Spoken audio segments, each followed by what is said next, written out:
When it comes to planting churches, we can't do it alone. We need people who are bought in and excited about the church and its vision. And one of the best ways to know if people are bought in and excited is to have church membership. And so today in Practical Church Planting, we give you 5 tips for church membership.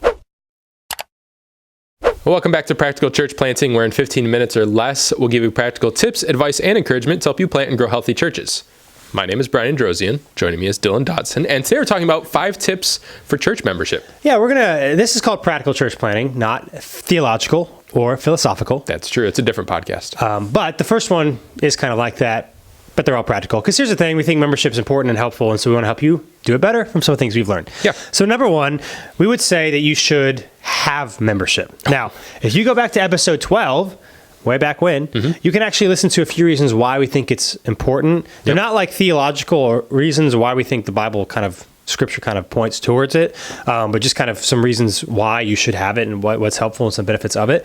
But we just, for here, just listen to that episode, we would just say that it is helpful for people to know, because I've been at churches that have it and don't have it, kind of like, are they in or are they not in? And not in like a exclusive kind of way, but it's just, I think there's something about, I don't know, going through a process of saying this is my church that helps them, your people, your church, take ownership more, but also allows you to know whether or not you can speak into an issue, if there's an issue going on, if there's a problem.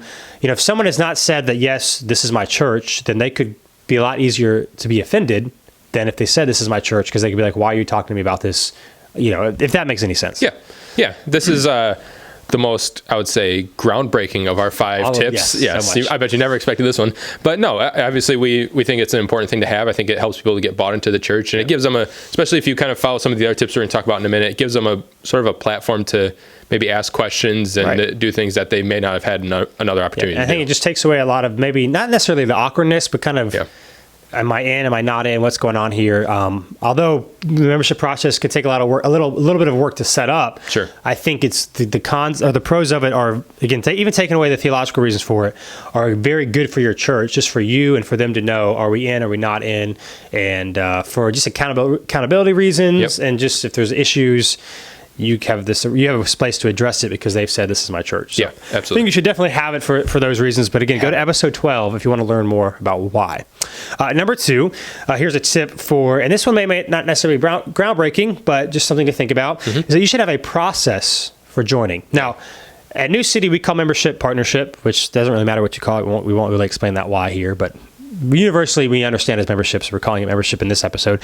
What I mean is it shouldn't just be like, oh, I'm a member, here's what the church believes, here's what we ask of you, and then that's it. Like, I think there should be, and it will change as you grow, absolutely, but I think it's really helpful to have a formalized process or a system by which people can join your church, so that you're making sure that everybody's kind of hearing the same things and understanding, you know, what's going on. If it's kind of like willy-nilly whenever anybody wants to, I think that, you can't scale that and you can't grow that, and it'll just be kind of hard to, I don't know, point people towards their next steps at your church if there's not really a process set up for them to join. Yeah, I've experienced this before, and granted, this is coming from someone who grew up in church, who was familiar with church membership before, but where there was a sort of class, you could say, that most people went to, and it was just kind of giving information, and then afterwards we were kind of questioning, like, was that supposed to be membership? Like, am I a member now? And it just, I think taking out as much gray area in any facet of the church, I think is important. Yeah, I think it's really helpful too, like being honest what it is. I think sometimes we're afraid to like tell people like, here's what this is and here's what we're asking you to do. And if you want to join, here's what this looks like.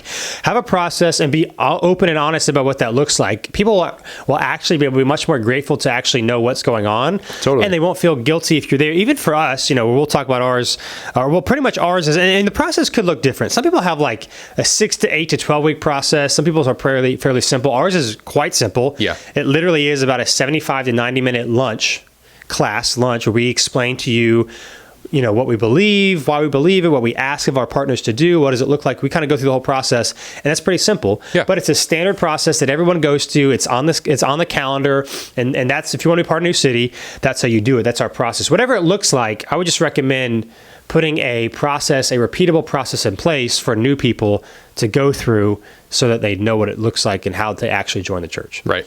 So that's number 2, have a process of joining. Here's number 3, and I think this is one that some churches may not do, some churches do, and I think you should do it. And that's this, is that you should set expectations for your members. Yep. I think what often happens is we just kind of say, here's what the church believes, and if you agree, sign on the dotted line. Yep. Part of the reason why our process is quite, I mean, and anything could change at any point. But right now, it's quite simple. It's not like a bunch of classes. It's because we actually ask people to do something. And for us, we have 5 values at New City Church. We won't go over all of them. But here are basically the main things that we ask. We ask that they believe in Jesus, obviously, and have been baptized. Yep. We ask that they join a community group. We ask that they serve in some capacity at New City Church. We ask that they give financially. We don't tell them how much they have to give, but we do ask that they do give. Yeah. And then we ask that they're intentional with their relationships and inviting people and all that sort of thing. But some of those things are measurable. Groups, serving, and financially. Those are some of the things. Now, we always say it's not a legalistic thing. There absolutely are seasons of life where you can't do some of the things we ask. And that's okay. But we do ask that you do certain things so that you can participate in the life of the church. I think sometimes, again, we're too afraid to call people to anything. And how we say it here, our process and what we ask people to do isn't like the gold standard, but we don't want to set the bar of joining a church and being part of a community lower than Jesus did. And so those are the things that we ask that our people to do. And I think if you have expectations of people, they'll rise to them. Yeah. But then for us, that's also why our membership process is pretty simple, is because if you're not going to do them, like, it's pretty obvious if you're in or if you're out. Right. One good thing about setting these expectations is it allows you to have conversations with people that end up being necessary down the road. If there's somebody attending your church and they stop giving or they never started giving, not to say that conversation is impossible without membership, but it's more expected if you have membership, and we tell them in membership, these are the expectations. There's no pressure that you need to sign and become a member. Absolutely. But if you want to, this is what we expect of you. So we've had instances where we've had to talk to people about, serving or giving or joining groups, and it's a much easier conversation because they've heard it before. We're not coming into them and saying, hey, you're not doing this and you really need to, but it's, hey, this is what you agreed to. What can we do to help make it happen? And the reason we ask people to do something is because it's for our good. Yeah, It's exactly. for our good to give and to serve and to be in community. And so when you have someone that, let's say, has gone to your church for a year and you don't have a membership process at all, like, that could be an awkward conversation. Like, because you want them to give because you know it's good for them and they're good for their relationship with Jesus, they could very easily be like, why are you talking to me about this? Right. But if you go through the partnership thing and you say, I want to be a partner, and you don't give, or you stop giving for 6 months, there's no, like you said, you wanted to be a part of this. We care about you. This is why we have expectations. It's not for us to like say, look at all the stuff we're doing. It's because we care about you. It allows those discipling conversations to happen. And if you don't have membership, I think you miss out on a lot of those discipling conversations. Yeah, that's a good point. And like you said, a lot of this isn't just, or none of this is just to say, it's an excuse to talk to people about giving because they're not giving and we need to make more money. But especially if people start sort of giving and joining a group and serving and then kind of die away from those things or start pulling back, makes it a lot easier to identify that there might be something bigger going on. Right. That there may need to be other conversations, or there may be something going on that they're not being as upfront about, because we can kind of see the fruit of that, I guess, if that makes sense. And it could be a sin issue, or it could be that they're struggling. No, you would never totally. know It could just be if you didn't family, have something going on. Yeah. And so again, I would be cautious here. Don't have like 10 or 15 expectations. Yeah. You need to pick a few. And for us, we have 5 values, and we have pretty much one expectation for each one, and they're not legalistic. But hey, say, here's what we're calling you to. And some people may not like it, may leave, but I guarantee you the health of your church and more people will be involved and invested if you have a membership process, and it's not just here's what the church believes, but here's what we want you to do. Yeah. I guarantee you that it'll go better for you. So have a process of joining. Also have expectations for what you want your members, your partners to do. Here's number 4, that you should be upfront about your beliefs. And one of the easiest way to be upfront about your beliefs is kind of a membership process, class, lunch, whatever you have. Yeah. So that you can tell people what you believe. At New City, we have kind of close-handed issues, which is the same for most churches. We believe that Jesus is who he says he is. I mean, there's not a ton, but kind of the basic ones. Yeah. But we also have issues that we teach that faithful Christians can disagree on. And we go over it in our partnership class. And so whether it's church governance or people who's allowed to be a leader, the creation of the earth. Like there's just random things. What we teach about sexuality, maybe that one, maybe I would argue is more close-handed than not. Right. But we have 6 or 7, and we won't go over off the top of my head, that we say, here's what we teach. You can disagree with these, and you can love Jesus faithfully, but we don't want you to be surprised 6 months, 9 months, a year from now that we teach these things. You can be a member without agreeing with some of these open-handed issues. We just ask that you don't cause division. Yeah. And so I've had some people ask, like, why do you tell us that up front? And I always say, how frustrated would it be? Because I've seen this happen to people, that you're invested, you've given, your kids are there, and then you find out the church holds something or believes something or teaches something that you didn't know because they didn't tell you. Yeah. And so I would just recommend in this process, the issues that maybe you're a certain way on, women in leadership, that's a big one. Or if you're really big about the 7-day creation, like at New City, for example, we believe a few things, especially creative Adam and Eve, that God created everything, that sin entered through Adam and Eve. But like the time of creation, was it 7 days? We don't know. We're open-handed with those things. Right. If that's an issue for you, you just need to be honest about it so people can know. Yeah. Because there's nothing worse than being invested somewhere and then finding out they believe something that really you're not comfortable with. And if you had just known that, you might have avoided some of the heartache or difficult conversations. Yeah, and the good thing about doing this, and I'm trying to think of the right way to phrase this, because I don't want it to seem like none of these issues are important or like they're not important, but it's a way for you to kind of get your beliefs and address things that maybe aren't as important enough to base a sermon off of, or a series. Exactly. Where if there's new people or non-believers coming in, we don't really need to spend all day talking about whether it was 7 days or not that the earth was created. However, there are people that have been in church for a long time that maybe are curious where the church stands on these things, and it's a way for you to kind of let them know your beliefs without having to kind of take up time that could be used for something like the gospel. And and that's a great point, which is why it's good to be upfront about them instead of them randomly hearing about it, because you don't talk about it very often, because there's not the space to. So be upfront about your beliefs. People will be very glad to know.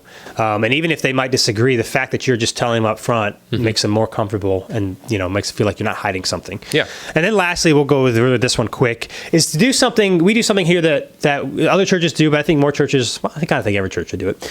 And that is membership renewal. Yeah. And which is every January, we contact all of our partnership goes to, our membership roll, whatever we call it, goes to 0. We contact everyone who's been a partner and just re-engage them, say, hey, are you still in?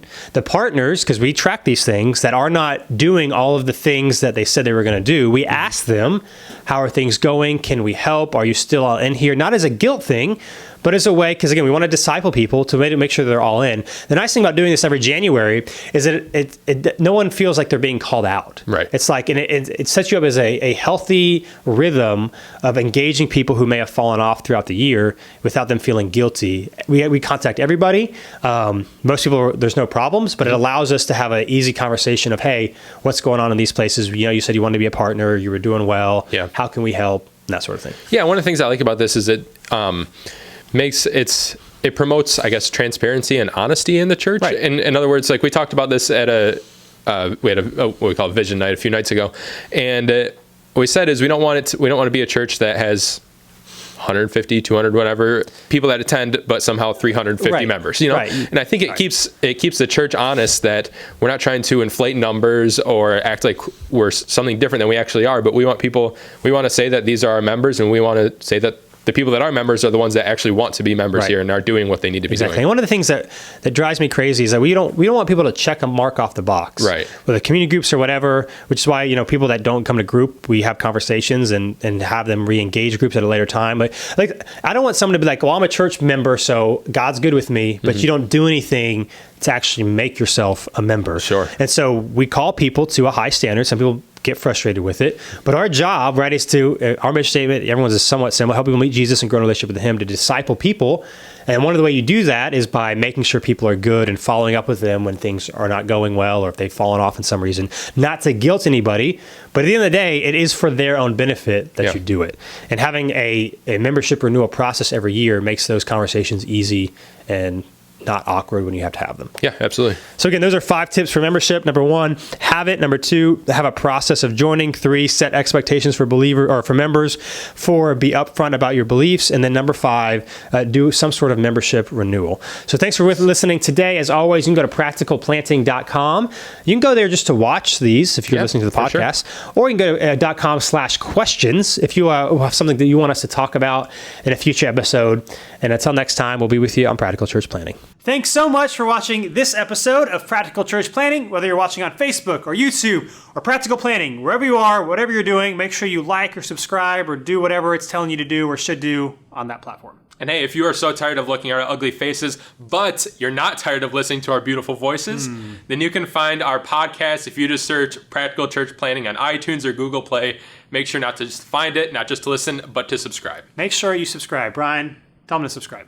Subscribe. See you next time.